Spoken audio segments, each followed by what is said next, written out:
नमस्कार विद्यार्थी बंधू भगिनींनो, मी प्राध्यापक अमोल जालिंदर सायंबर आजच्या या बुद्धिमत्ता चाचणीच्या ऑनलाईन लेक्चरमध्ये आपणा सर्वांचं हार्दिक स्वागत करतो। मित्रांनो, आज आपण कूट प्रश्न यामधील दुसरा भाग आज पाहत आहोत। या दुसऱ्या भागामध्ये आपल्याला जे काही राहिलेले असणारे जे काही प्रकार आहेत ते प्रकार आपल्याला पाहायचे आहेत। चला तर मग आजच्या या लेक्चरला सुरुवात करूयात। आता बघा, पहिला प्रश्न आहे, एका मुलाच्या पिशवीत काही चेंडू होते। तो म्हणाला, माझ्याकडे 10 सोडून सर्व लाल चेंडू आहेत, 16 सोडून सर्व निळे चेंडू आहेत व 14 सोडून सर्व हिरवे चेंडू आहेत। जर त्याच्याकडे केवळ 3च रंगाचे चेंडू असतील तर त्याच्याकडे एकूण किती चेंडू होतील? आपल्याला एकूण चेंडूंची संख्या काढायची आहे। बघा, आता लाल, निळे आणि हिरवे चेंडू त्याच्याकडे आहेत। आता बघा, लाल चेंडू,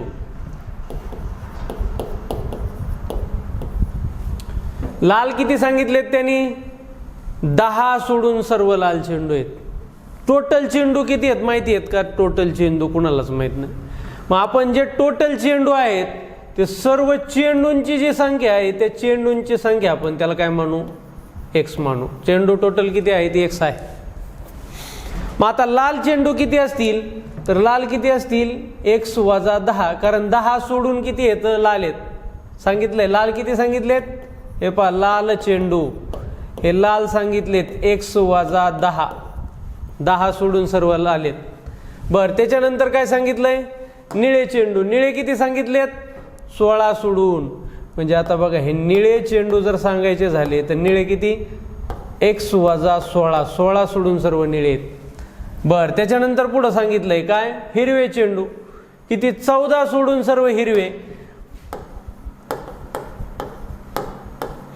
म्हणजे एक्स मधून 14 वजा केल्याच्या नंतर, आणि हे सगळे हे टोटल चेंडू जर आपण पाहिले तर या टोटल चेंडूंची जर बेरीज पाहिली तर ही बेरीज किती येणार आहे?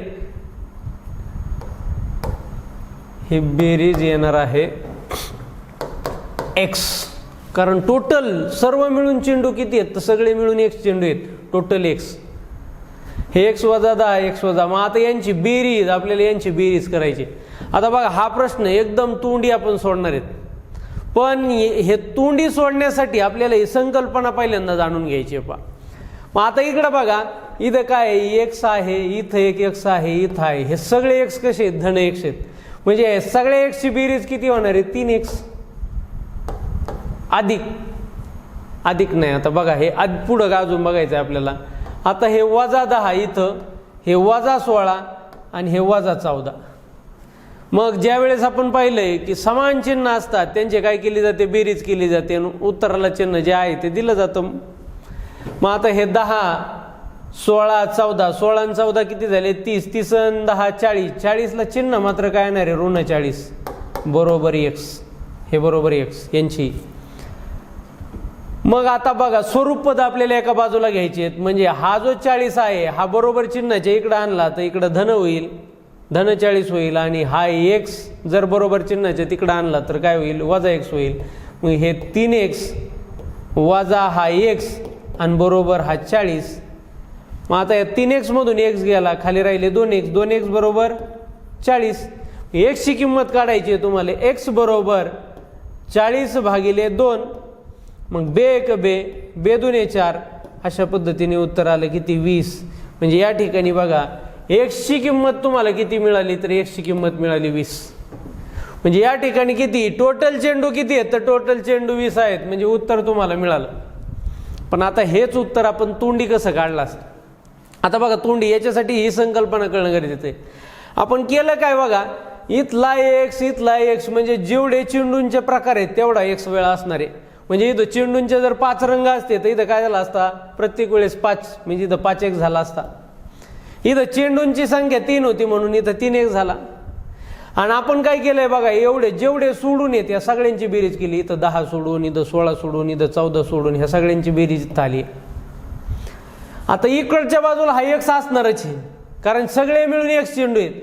आता इकडचा एक्स ज्यावेळेस तिकडे जातोय त्यावेळेस काय होती? चेंडूंची संख्या पुन्हा, म्हणजे इथं जर 3 प्रकार असतील तर 3 मधून एक गेला, शिल्लक राहिले 2 प्रकार।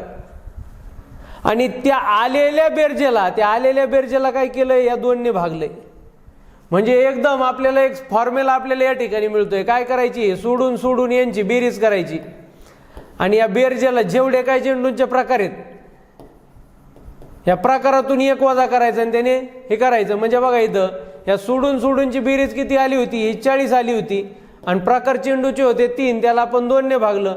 या ठिकाणी आपल्याला टोटल चेंडूंची संख्या निघली. म्हणजे आपण हे अगदी तोंडी सोडू शकत होतो, पण हा बेसिक असणार आहे, ही बेसिक कन्सेप्ट आहे की ज्याच्यामुळे हे उत्तर या ठिकाणी सहजासहजी आपल्याला मिळतंय. मग आता तुम्हाला इथं जरी पडताळा जर घ्यायचा असेल तर या ठिकाणी आपण पडताळा पण घेऊन पाहू. बघा टोटल चेंडूंची संख्या होती 20, मग 10 सोडून म्हणजे आता इथं बघा 10 सोडून काय आहेत, उरलेले लाल आहेत म्हणजे एक्स म्हणजे 20 मधून 10 गेले म्हणजे लालची संख्या किती आहे 10. बरोबर. आपल्याला निळ्याची संख्या काढायची. निळे किती बघा 16 सोडून सर्व निळे म्हणजे 20 मधून 16 सोडून दिले तर निळे किती होत आहेत, निळे होत आहेत 4. बरं हिरवे जर आपल्याला काढायचे तर हिरव्यांची संख्या किती होईल, 20 मधून 14 गेले म्हणजे या ठिकाणी हिरवे किती राहिले 6. मग हे बघा हे 6 हे 4 6 आणि 4 10 10 आणि 10 20. अशा पद्धतीने आपण पडताळ पण घेऊन पाहिले यांची संख्या किती होती 20 होती. आता याच पद्धतीने आपल्याला पुढचं पण सोडवायचं आहे. आता मात्र इथं प्रश्न थोडासा बदल आहे. काय, एका पिंजऱ्यात 22 सोडून सर्व बदक, 23 सोडून सर्व मोर, 21 सोडून सर्व पोपट व उरलेले 6 कबूतर आहेत. जर पिंजऱ्यातील एकूण पक्ष्यांची संख्या, इथं ऑलरेडी पक्ष्यांची संख्या दिली आहे 30 असेल तर बदकाची संख्या किती. आता तुम्हाला बदकांची संख्या काढायची. मग आता इथं बदक दिलेले आहेत, तुम्हाला किती दिले आहेत 22 सोडून सर्व बदक आहेत. टोटल पक्ष्यांची संख्या तर दिलेली आहे किती आहे 30. मग टोटल पक्ष्यांची संख्या 30 आहे. 30 वजा 22 हे 22 जर आपण सोडून दिले तर किती राहत आहेत 8 काय असणार आहेत तर बदक असणार आहेत. म्हणजे हे तर उलट आपण अजून सोप्या पद्धतीने या ठिकाणी, म्हणजे जर तुम्हाला असा एखादा सेक्शन विचारला, सेक्शन अजून सोपा, म्हणजे तुम्हाला मोराची जरी संख्या काढायची असते तुम्ही काय केलं असतं 30 वजा 23 मग या ठिकाणी किती 7 झाले असते मोर. अशी आपण संख्या काढू शकतो. आता इथं पुन्हा पहिल्यासारखाच या ठिकाणी प्रश्न आहे, मात्र थोडासा बदल केलाय. काय बदल केलाय, एका पिशवीत काही चेंडू होते, 12 सोडून सर्व लाल चेंडू आहेत, 21 सोडून सर्व निळे चेंडू आहेत, 20 सोडून सर्व हिरवे चेंडू आहेत व 19 सोडून सर्व पिवळे चेंडू आहेत. जर पिशवीत 4 रंगाचे चेंडू असतील तर पिशवीतील लाल चेंडूंची संख्या. आता लाल चेंडूंची संख्या विचारली आणि पिशवीत एकूण किती चेंडू आहेत हे पण माहिती नाही. म्हणजे आधी आपल्याला पिशवीतली चेंडूंची संख्या काढल्याशिवाय आपण या लाल चेंडूंची संख्या काढू शकत नाही. मग आपल्याला अशा वेळेला काय करावं लागणार आहे, आता चेंडू काय केलं आपण, चेंडू मानले एक्स, किती येतं एक्स. मग आता इकडे बघा घ्या लिहून आता पहिल्यासारखं, मग असे आपण जसं केलं होतं तसं. मग काही चेंडू आहेत 12 सोडून सर्व लाल, म्हणजे आता इथं या ठिकाणी लाल घेतोय आपण. लाल किती घ्यायचे, एक्स वजा 12 सोडून सर्व लाल. बर त्याच्यानंतर 21 सोडून सर्व निळे, म्हणजे एक्स मधून 21 वजा केले की हे राहिलेले जे काय आहेत हे काय आहेत निळे. त्याच्यानंतर 20 सोडून सर्व हिरवे, म्हणजे एक्स मधून 20 वजा केले हे शिल्लक राहिले ते सगळे काय आहेत हिरवे. आणि 19 सोडून सर्व पिवळे. आता बघा हे पिवळा रंग ओळखून आहे याचा पिवळ्या रंगाने लिहिल्यावर, म्हणून या ठिकाणी मी काळ्याने लिहितोय पिवळे किती येतं 19 सोडून सर्व पिवळे, एक्स वजा 19. आणि हे सगळे मिळून तर जर या 4च रंगाचे चेंडू आहेत, आता ह्या सगळ्या चेंडूंची आपल्याला या ठिकाणी बेरीज करायची. ही बेरीज किती आली आहे तर एक्स आली आहे. मग आता हे आपल्याला हे जरी नाही आपण असं करत बसलो तरी आपण लिहू शकत होतो. कसं लिहू शकतोय, काय त्याचे प्रकार किती, 4 प्रकारचे चेंडू आहेत. मग काय येईल बेरीज, मग याला आपल्याला 4 प्रकारचे चेंडू आहेत, 4 वजा 1 म्हणजे 3 ने या ठिकाणी भागायचंय. बरं यांची बेरीज करायची, कोणाची बेरीज करायची, हे 12 हे 21 हे 20 आणि हे 19 यांच्या बेरजेला आपल्याला काय करायचंय 3 ने भागायचंय. मग आता इथं 2 आणि 1 3, 3 आणि 9 12, हातचा आला 1 आणि 1 2, 2 आणि 2 4, 4 आणि 2 6, 6 आणि 1 7, किती आली 72. मग आता बघा 72 भागिले किती, चेंडूंच्या प्रकार आहेत 4. मग आता 72 भागिले आपल्याला काय करावं लागेल 3, 3 दुने 6, उरला 1, 3 चौक 12. म्हणजे या ठिकाणी टोटल चेंडू किती आहेत, तर टोटल चेंडू आहेत 24. आता तुम्हाला विचारलंय काय, लाल चेंडूंची संख्या किती. मग आता काय करणार तुम्ही, 24 वजा, कारण टोटल चेंडू आहे 24, 12 सोडून सर्व लाल. मग 24 मधून 12 सोडून दिले तर किती लाल, 12 लाल. मग या ठिकाणी तुम्हाला चेंडूंची संख्या विचारलेली आहे, तुम्हाला चेंडूंची नाही म्हणजे लाल चेंडूंची संख्या विचारलेली आहे. टोटल चेंडू या ठिकाणी होत आहे 24, पण लाल चेंडूंची संख्या किती, तर लाल चेंडूंची संख्या आहे ते 12. तुम्हाला हे 12 या ठिकाणी उत्तर बरोबर आहे. प्रत्येक 45 मिनिटांनी देवळातील घंटा वाजते. मी ज्यावेळी मंदिरात आलो त्यावेळी 5 मिनिटापूर्वी देवळातील घंटानाद झाला. आता पुढील घंटानाद 7:25 वाजेल, तर मी किती वाजता देवळात प्रवेश केला. आता बघा, आता पुढचा घंटानाद कधी होणार आहे, 7:25 घंटानाद होणार आहे. मग 7:25 जर घंटानाद होणार आहे तर त्याच्या अगोदरचा घंटानाद कधी झाला, 45 मिनिटापूर्वी झाला. मग याच्या जर आपण पाठीमागं 45 मिनिट गेलो, बघा 25 मिनिट मागं गेलो तर 7, आणि त्याच्या मागं 20 मिनिट गेलो तर काय होईल, 6:40. या 6:40 काय होतं, घंटानाद झालेला होता. पण त्यांनी सांगितलंय काय, मी ज्यावेळी मंदिरात प्रवेश केला त्यावेळी 5 मिनिटापूर्वी घंटानाद झाला होता. म्हणजे त्यांनी ज्यावेळेस मंदिरात प्रवेश केला होता त्यावेळेस 5 मिनिटं अगोदरच घंटानाद झाला होता. घंटानाद कधी झालाय, 6:40 झालाय. म्हणजे त्यांनी मंदिरात प्रवेश कधी केला असेल, तर 6:45 केला असेल. म्हणजे 5 मिनिटापूर्वी घंटानाद झालेला होता. म्हणून 6:45 हे असणारं उत्तर आहे. आता असाच प्रश्न आहे पुन्हा वेळेशी संबंधित. रवी, अशोक व गणेश यांनी बागेत भेटायचे ठरवलं. रवी ठरलेल्या वेळेपेक्षा 20 मिनिटं अगोदर येतो. ठरलेली वेळ आपल्याला माहित नाही, मात्र रवी काय झालं 20 मिनिट अगोदरच आला. तर अशोक गणेशच्या अगोदर 10 मिनिट पोहोचतो. अशोकची वेळ या ठिकाणी काय दिली, गणेशच्या अगोदर, फक्त काय सांगितलंय, गणेशच्या अगोदर 10 मिनिट तो पोहोचतो. गणेश पोहोचला तेव्हा 8:15 झाली होती. आता गणेशची वेळ दिली आहे बरं का, गणेशची वेळ. गणेश कधी पोहोचला, 8:15 गणेश पोहोचला. जर गणेश ठरलेल्या वेळेपेक्षा 5 मिनिटं लेट आला होता, गणेश ठरलेल्या वेळेपेक्षा कधी आलाय, 5 मिनिटं लेट आलाय, म्हणजे ठरलेली वेळ काय असणार आहे, 8:10 असणार आहे, कारण हा 5 मिनिटं लेट आलाय. ठरलेली वेळ होती 8:10. आता तुम्हाला ठरलेली वेळ विचारली असती तर इथं विचारले सांगितली असती तुम्ही 8:10, पण तुम्हाला विचारलंय काय, तर रवी किती वाजता आला. तर रवी ठरलेल्या वेळेच्या, कारण बघा रवी ठरलेल्या वेळेच्या 20 मिनिट अगोदर आला होता. पण ठरलेली वेळ जर 8:10 होती तर 20 मिनिट अगोदर, म्हणजे या ठिकाणी बघा रवीची वेळ, रवी जी पोहोचला ती वेळ काय असेल, याच्या पाठीमागं जर गेलो तर आपण, तर 7:50 काय आला होता, रवी आला होता. गणेश आला. तुम्हाला जरी अशोकची जरी वेळ विचारली असती तरी अशोकची सुद्धा तुम्ही वेळ लिहू शकता. अशोकची काय वेळ, अशोकचा काय संबंध सांगितलेला आहे, अशोक गणेशच्या अगोदर 10 मिनिटं. मग गणेश जर 8:15 आला तर त्याच्या अगोदर 10 मिनिटं कोण आला होता, अशोक आला होता. मग अशोक कितीला पोहोचला असेल, 8:05 पोहोचला असेल. म्हणजे कसाही प्रश्न विचारला तरी तुम्ही याच्यामध्ये सोडू शकत होता. म्हणजे अशा पद्धतीने 7:50 तुम्हाला विचारलाय कोणाचा वेळ, रवीचा, म्हणून 7:50 हे या ठिकाणी असणारं उत्तर आहे. त्याच्यानंतर पुढचा प्रश्न या ठिकाणी पाहतोय आपण. परीक्षेत एकूण 50 प्रश्न विचारण्यात आले होते.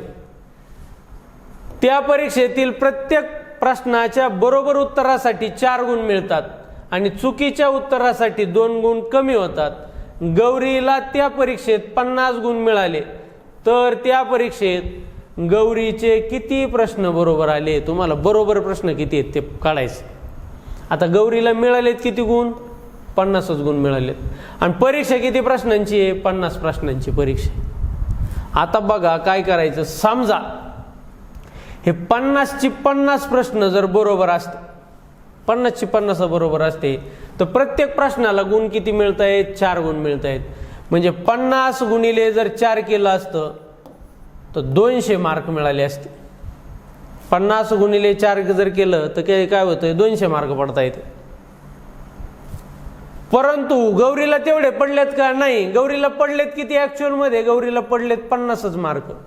म्हणजे यांच्यातला जो फरक आहे हा फरक कितीचा राहिलाय, 150 मार्काचा राहिलाय. पण आपण हे 200 का घेतलेत, सगळ्याची सगळ्याला जर का आउट ऑफ 3 लिहिले असते तर तेवढे, म्हणजे आपण हे 150 मार्क एक्स्ट्रा दिले होते तिला 150 नाहीत पडलेले. ह्या 150 मध्ये एक्स्ट्रा काय काय दिले होते बघा. आपण जे प्रश्न चुकलेत त्या चुकलेल्या प्रश्नाला सुद्धा 4 मार्क दिलेत. उलट चुकलेल्या प्रश्नाला काय करायला पाहिजे, 2 मार्क कमी करायला पाहिजेत. म्हणजे 2 तर कमी केलेच नाहीत, प्लस आपण काय केलंय 4 वाढलेत. म्हणजे हे 2 जे कमी करायला पाहिजे होते हे 2 आणि जे आपण 4 दिलेत असे म्हणजे किती, 6 मार्काचा या ठिकाणी आपण काय दिलं, एक्स्ट्रा दिलेत. एका प्रश्नासाठी 6 मार्क एक्स्ट्रा दिलेत.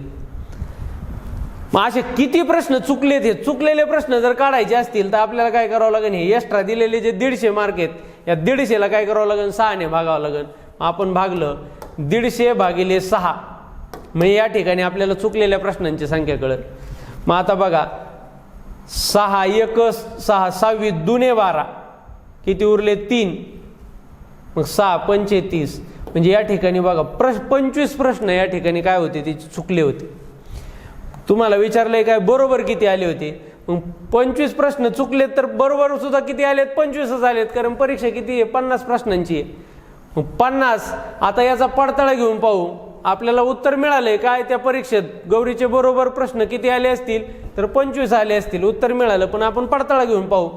समजा जर गौरीचे 25 प्रश्न बरोबर आले तर प्रत्येक प्रश्नासाठी मार्क किती मिळत आहेत, 25 गुणिले 4, 25 चोक 100 मार्क मिळाले पाहिजे.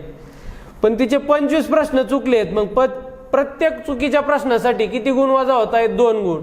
म्हणजे 25 गुणिले 2 म्हणजेच काय 50. हे 50 चुकलेल्या प्रश्न जे मायनस झालेत, मिळालेल्या मार्कातून 50 मायनस झाले, म्हणून तिला मार्क किती राहिलेत, 50च राहिलेत. अशा पद्धतीने या पद्धतीने आपण हे सोडू शकतोय. पुढचा अजून एक वाटलंच तर प्रश्न घेऊयात. एका नेमबाजीच्या स्पर्धेत प्रत्येक अचूक नियमासाठी 5 गुण मिळतात व चुकलेल्या नियमासाठी, नियम चुकल्यास किती, मिळालेल्या पैकी 1 गुण कमी होतो. सयाजीने एकूण 20 प्रयत्न केले व त्याला 70 गुण मिळाले, त्यावर त्याचे किती नियम बरोबर आले. किती नियम बरोबर आले ते तुम्हाला शोधायचं. मग आता काय करणार तुम्ही, किती प्रश्न किती होते ते बघणार. किती प्रश्न आहेत टोटल, एकूण 20 प्रयत्न या ठिकाणी, म्हणजे या ठिकाणी बघा नेमबाजीचे 20 प्रयत्न केलेत. प्रत्येक बरोबर नियमासाठी किती गुण येतं, 5 गुण येतं.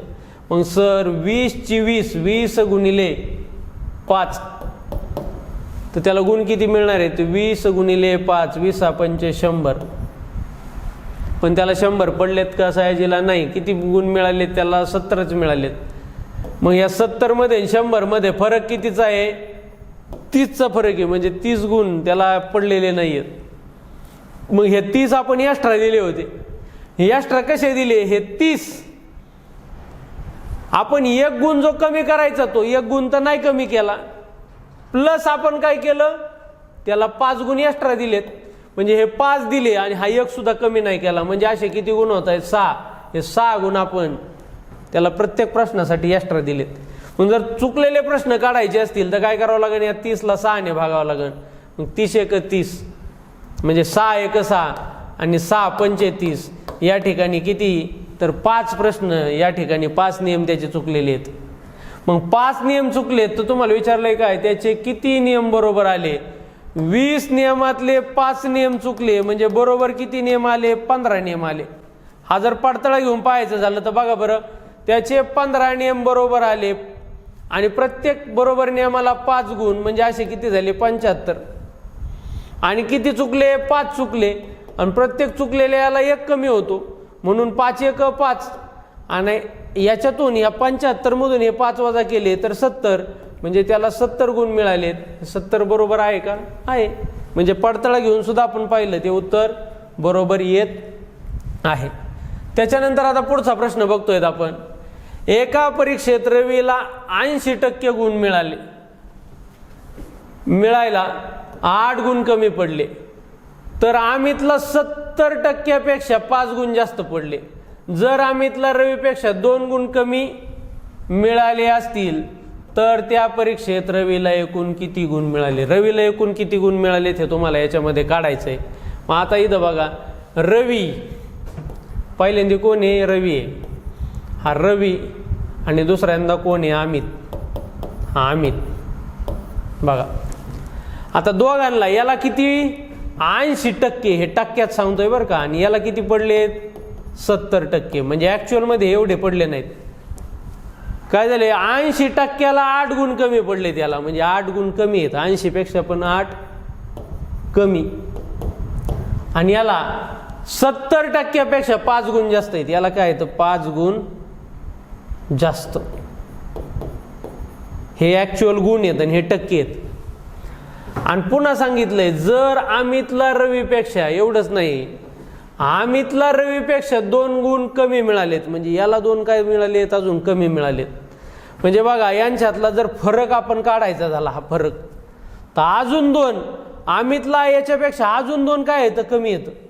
म्हणजे बघा, हा फरक कितीचा असेल? हा 8 आणि 5, म्हणजे जर एकीकडे कमी एकीकडे जास्त असतील तर बेरीज करावं लागते. आता का बेरीज करावं लागते? पुन्हा आता सांगू का कन्सेप्ट? म्हणजे जर बघा, आता इथं इकडे याला कमी पडलेत, म्हणजे ही इथं स्टेबल आहेत. कमी पडलेत, इथं कमी किती पडलेत? 8 कमी पडलेत. आणि याला इकडे जास्त पडलेत. जास्त किती पडलेत? 5 जास्त पडलेत. हे जास्त आणि कमी यांची काय करावं लागेल? या ठिकाणी बघा, जास्त पासून आणि कमीपर्यंत इथं काय करावं लागते? यांच्यातला फरक जास्त पासून जास्त पर्यंत. म्हणजे इथं बघा, 2 जास्त पडलेत आणि 5 जास्त पडलेत. यांच्यातला फरक किती आला असता? 3. किंवा 5 कमी पडलेत आणि 8 कमी पडलेत, यांच्यातला फरक किती आला असता? 3. पण इथं 8 कमी, म्हणजे इथून इथपर्यंत 8चा फरक आणि इथून इथपर्यंत 5चा फरक. 8 आणि 5 कितीचा फरक आहे? 13चा. आणि अजून सांगितलंय अमितला त्याच्यापेक्षा 2 कमी पडलेले आहेत, म्हणजे अजून फरक यातला कितीचा आहे? अजून 2, म्हणजे इथं 15चा फरक आहे. म्हणजे त्यांच्यात गुणातला फरक जर बघितला, फरक सांगतोय आम्ही, हा गुणातला फरक जर पाहिला तर किती आहे? 15 गुणांचा आहे. आणि टक्क्यातला फरक जर बघितला तर टक्क्यातला फरक किती टक्क्याचा आहे? 10% आहे. म्हणजे या ठिकाणी बघा, 10% म्हणजे किती गुण आहेत? 15 गुण आहेत. मग 10% म्हणजे 15 गुण.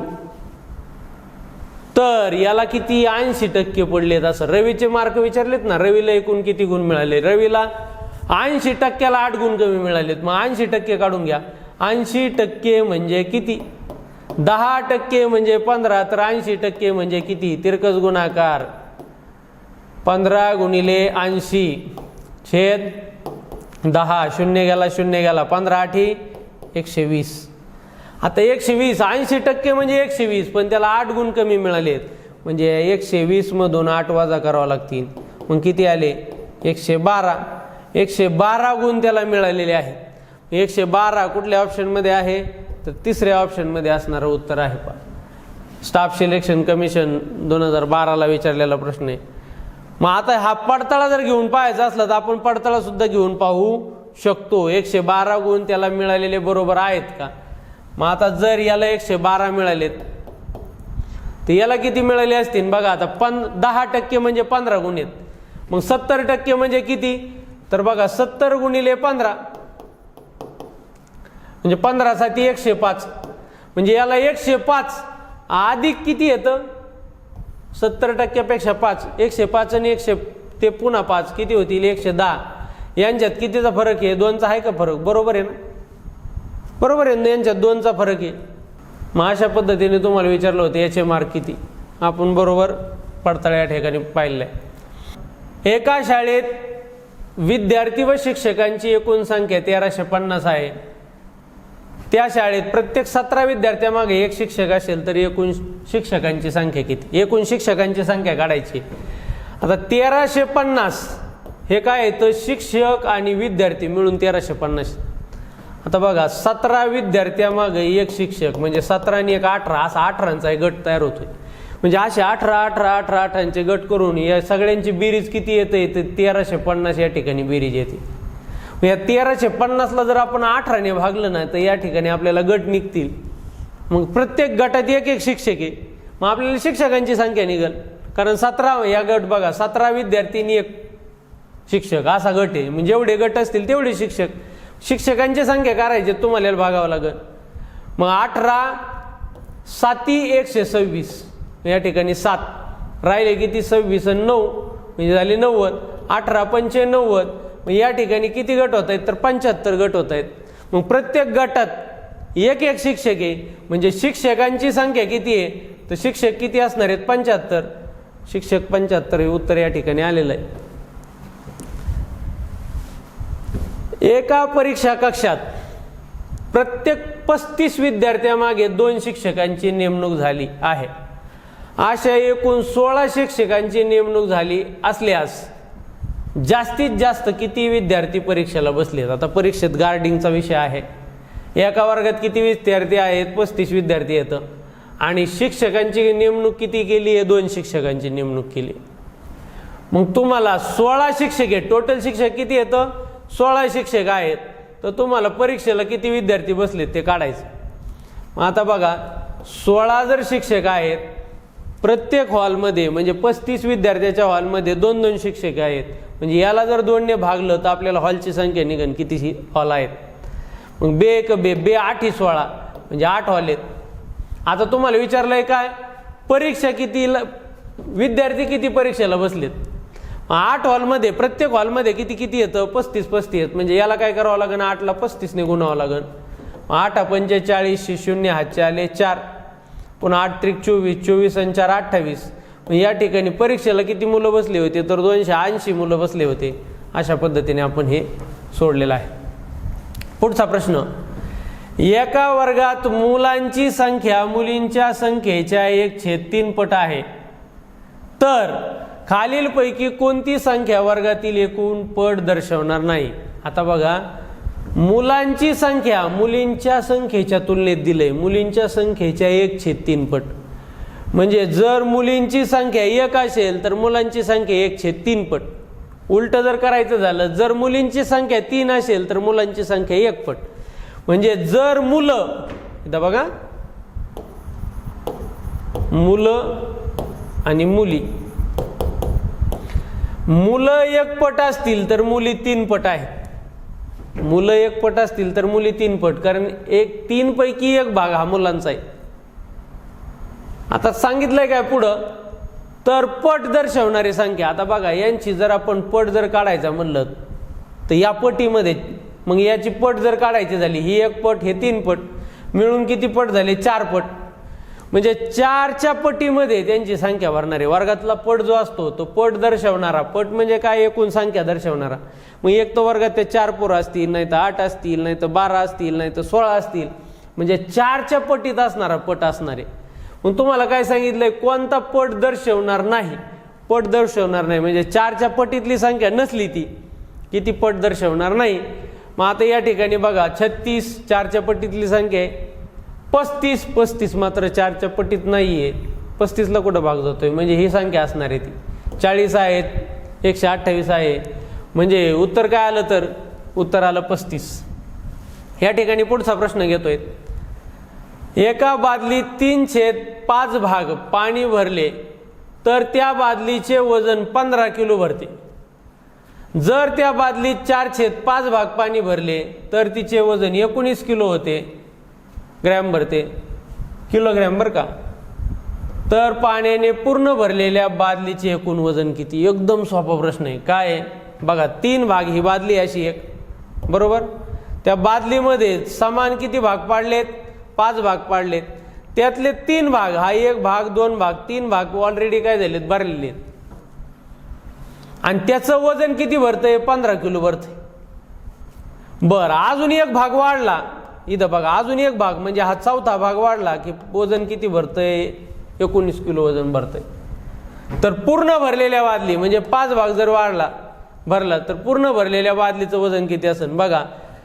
3 भागावरून 4 भागावर जात असताना 15 आणि किती 4 या ठिकाणी वजन वाढलंय 4 किलोग्रॅम. म्हणजे 4 यांच्यात फरक कितीचा आहे 4 किलोग्रॅम. मग अजून जर का अजून 5 भाग जर पूर्णची पूर्ण बादली भरायची म्हणली तर अजून वजन कितीने वाढन, अजून 4ने वाढन. मग 19 अधिक 4 बरोबर किती 23 किलो या ठिकाणी पूर्ण बादलीचं वजन होईल. या ठिकाणी हा प्रश्न एकदम सोपा होता 23 म्हणजे ऑप्शन नंबर 4. पण कदाचित तुम्हाला असा प्रश्न विचारला असता काय तर मोकळ्या बादलीचं वजन किती होतं तरी पण आपण सोडू शकत होतो. काय कारण बघ 1 भाग पाणी भरलं की वजन किती होतंय 4 किलो वाढतंय. मग असं टोटल बादलीमध्ये पाणी किती भाग आहे 5 भाग आहे. मग प्रत्येक भागाला किती आहे 4 किलो.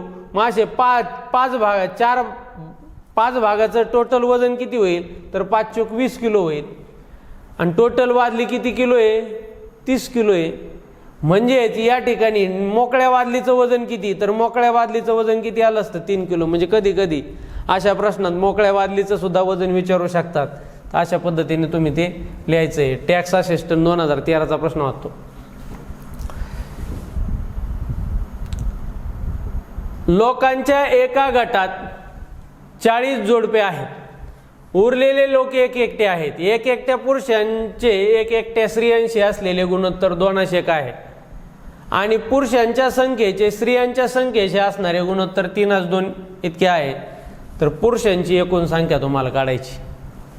आता बघा टोटल जे एक एकटे पुरुष आहेत बघा एक एकट्या पुरुषांचे एक एकट्या स्त्रियांशी असणारे गुणोत्तर 2:1 म्हणजे 2 पट पुरुष आणि 1 पट स्त्रिया असं त्यांचं गुणोत्तर आहे. मग आता 2:1 याप्रमाणे आपल्याला संख्या काढता येणार आहे का नाही. म्हणजे समजा 2 पुरुष काही असू शकतं. मी 2 म्हणजे इथं 20 पुरुष आणि 10 स्त्रिया असं पण म्हणू शकतो. त्याचं गुणोत्तर 2:1 येणार आहे. मी इथं 40 पुरुष आणि 20 स्त्रिया असं पण म्हणू शकतो. काही संख्या घेऊ शकतो. पण आपली जी संख्या आहे ती जर संख्या काढायची असेल तर आपल्याला काय करावं लागणार आहे त्या गुणोत्तराला समान संख्येने गुणावं लागणार आहे. म्हणजे ह्या 2ला पण आणि ह्या 1ला पण. म्हणजे बघा ही पुरुष आहेत आणि खाली या स्त्रिया आहेत. यांचं गुणोत्तर आपण लिहितोय. गुणोत्तर आपण असं अंश आणि छेद स्वरूपात सुद्धा लिहितो किंवा कोलन टाकून लिहितो. ज्यावेळेस आपल्याला तुलना करायची असते त्यावेळेस आपण अंश आणि छेदात लिहितो गुणोत्तर. मग आता गुणोत्तर बघा पुरुष 2 पट असताना स्त्रिया 1 पट आहेत. मग आता स्त्रियांची संख्या जर काढायची असली तर याला पण x ने गुणा आणि याला पण x ने गुणा. मग 2 गुणिले x 2x आणि 1 गुणिले x काय होईल x. कारण बघा 5 गुणिले 1 तुम्ही 5 1 5च लिहिता ना म्हणजे 1 लिहित नाहीत. मग ही संख्या झाली अविवाहित म्हणजे 1 एकटे हे सिंगल आहेत. हे काय येतं सिंगल.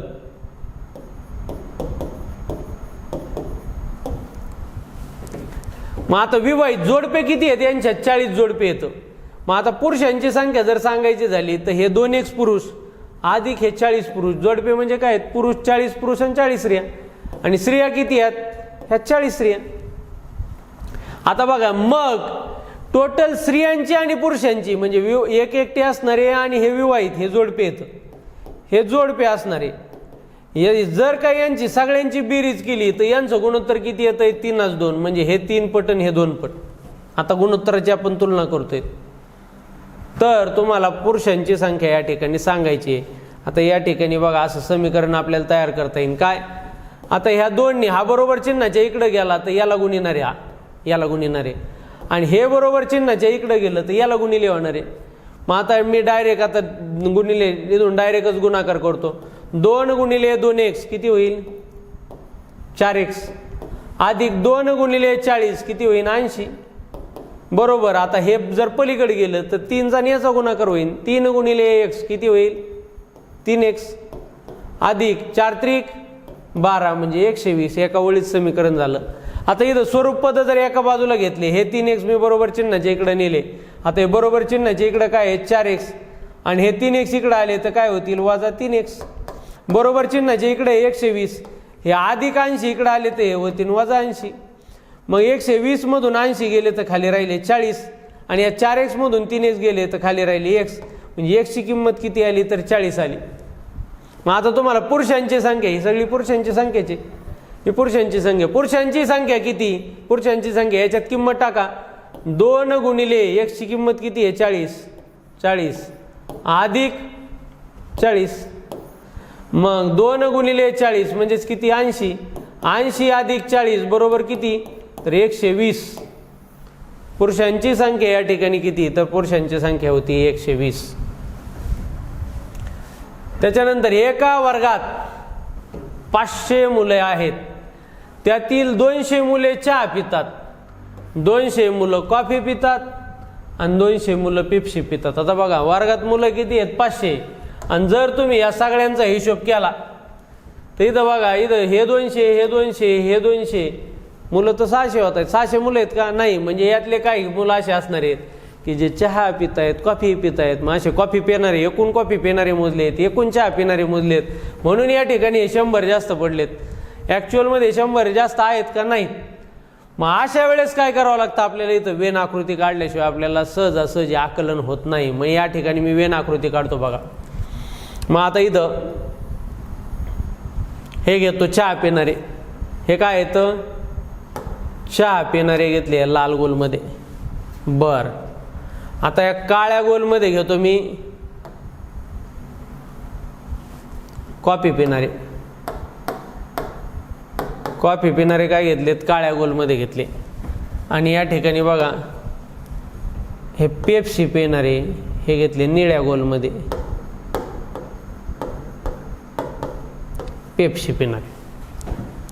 आता बघा या सगळ्यामध्ये याच्यात 200 आहेत, या सगळ्यात 200 200 आले पाहिजे. हे कॉफी पिणारे 200 येतं, पेप्सी पिणारे 200 येतं आणि चहा पिणारे 200 आहेत. म्हणजे या लाल गोलमध्ये सगळे 200 आले पाहिजेत, या काळ्यामध्ये सगळे 200 आले पाहिजेत, या पेप्सीमध्ये सगळे म्हणजे निळ्यामध्ये 200 आले पाहिजेत.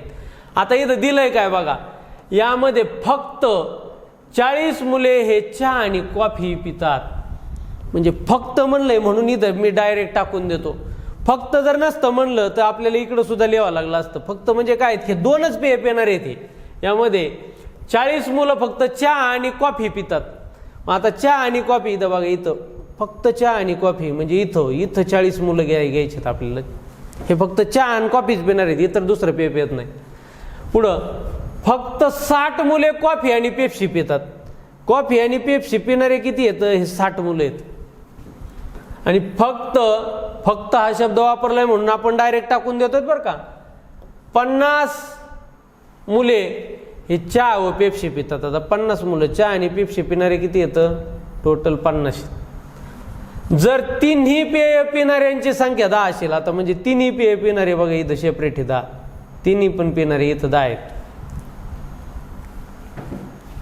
तर 10 असेल तर किती मुले कोणतेही पेय पित नाहीत.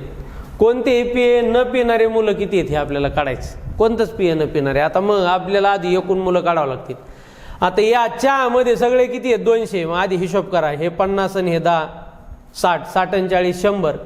100 भरले म्हणजे फक्त चहा पिणारे किती असतील तर फक्त चहा पिणारे असणार आहेत 100. फक्त चहा पिणारे किती असतील 100. कारण हे 100 आणि हे 100 असे मिळून 200 झाले का 200 झाले. बरं कॉफी पिणारे आपण बघू. कॉफी पिणारे बघा हे 40 आणि हे 60 100, 100 आणि 10 110. म्हणजे टोटल कॉफी पिणारे टोटल किती असतील तर कॉफी पिणारे असणार आहेत 90. का 90 बघा हे 40 आणि हे 60 100 झाले, 100 आणि हे 10 110. टोटल हे 200. मग 200 मधून 110 गेले म्हणजे काय राहिले 90. बर आता बघा पेप्सी पिणारे हे झाले 50 आणि 60 110, 110 आणि हे 10 120. म्हणजे हे पेप्सी पिणारे राहिलेत 80. आता तुम्हाला काढायचंय काय कोणतंही पेय न पिणारे पोरं किती. टोटल सगळे पोरं किती आहेत 500 पोरं आहेत. मग आता हे सगळे कोणतं ना कोणतं पेय पिणारे आहेत. मग आता आपण या सगळ्यांची आपल्याला बेरीज करायची आहे. मग बेरीज आपण करून घेऊ. मग आता एक एक ठिकाणी हे 100 पहिल्यांदा घेतले मी इथले, हे 40 घेतो, त्याच्यानंतर हे 10 घेतो, त्याच्यानंतर हे 50 घेतो, त्याच्यानंतर आता बघा लालमधले सगळे संपले. आता पुन्हा हे 90 राहिले होते, हे 90 घेतले, पुन्हा हे 60 घेतले, पुन्हा हे 80 घेतले. आता सगळे काउंट झालेत. असे टोटल किती होते बघा, 0 80 0, 8 आणि 6 14, 14 आणि 9 23, 23 आणि 5 28, 28 आणि 1 29, 29 आणि 4 33, 33 आणि 10 43. म्हणजे टोटल किती आहेत तर 430 मुलं हे कोणतं न कोणतं पेय पिणार आहेत. मग आपल्याला विचारलंय न पिणारे किती. टोटल मुलं आहेत 500. टोटल सगळ्यात मुलं किती येतं 500 मुलं आहेत. या 500 मधले 430 मुलं काही ना काही पिणारे येतं. मग शिल्लक किती राहिले तर शिल्लक राहिले 70 मुलं. हे 70 मुलं कोणतंच पेय पित नाहीत. असे कोणते न पेय न पिणाऱ्या मुलांची संख्या किती येईल तर 70 येईल. पा पुढचा प्रश्न, एक माकड 25 मीटर उंचीच्या खांबावर चढत आहे. पहिल्या मिनिटाला ते 3 मीटर वर चढतं आणि दुसऱ्या मिनिटाला 2 मीटर खाली घसरतं. तर त्या माकडाला त्या खांबाच्या टोकावर जाऊन बसण्यासाठी किती वेळ लागेल. असा प्रश्न बऱ्याच परीक्षेला आलेला आहे. पहा टोकाला ते माकड कधी पोहोचेल हे बघायचंय. आता बघा ते उडी किती 3 मीटरची उडी मारते. म्हणजे आधी ही 25 मीटर वर चढायचंय त्याला. म्हणजे शेवटची उडी काय मारणार आहे ती 3ची मारणारच. म्हणजे 25 मीटर मधून आधीच आपण 3 मीटर वजा करून घेऊ. म्हणजे किती 22 मीटर. 22 मीटर त्याला जायचंय. आता हे 22 मीटरचा प्रवास कसं करतंय बघा. ते 3 मीटर वर जातंय. पहिल्या मिनिटाला काय होतं 3 मीटर वर जातं हे पहिला मिनिट, आणि दुसऱ्या मिनिटाला काय होतंय 2 मीटर खाली घसरतं. म्हणजे या 3 मधून 2 मीटर खाली घसरलं म्हणजे काय होतंय जातंय 2 मिनिटात मिळून 1 मीटर जातंय. 2 मिनिटात मिळून किती मीटर जातंय 1 मीटर जातंय.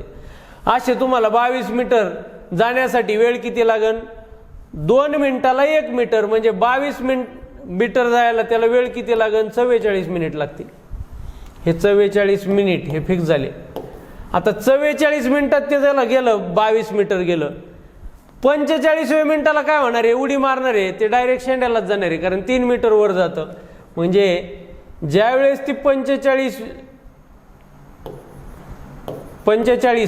मिनिटाचे वेळ उडी मारेल त्यावेळेस काय होणार आहे या 22 वरून 22 मध्ये 3 मिळतील आणि या ठिकाणी ती बरोबर 25 मीटर उंचीच्या खांबावर जाईल.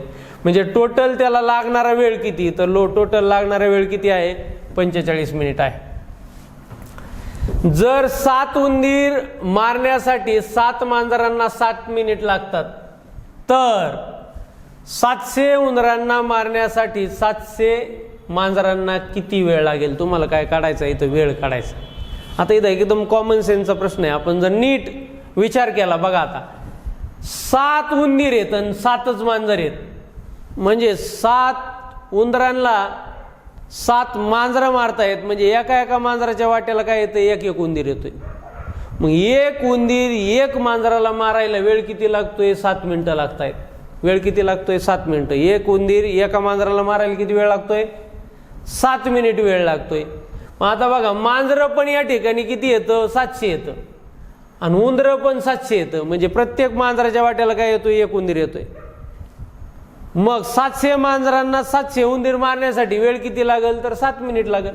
म्हणजे अशा पद्धतीने कॉमन सेन्सचे उत्तर लिहू शकत होते.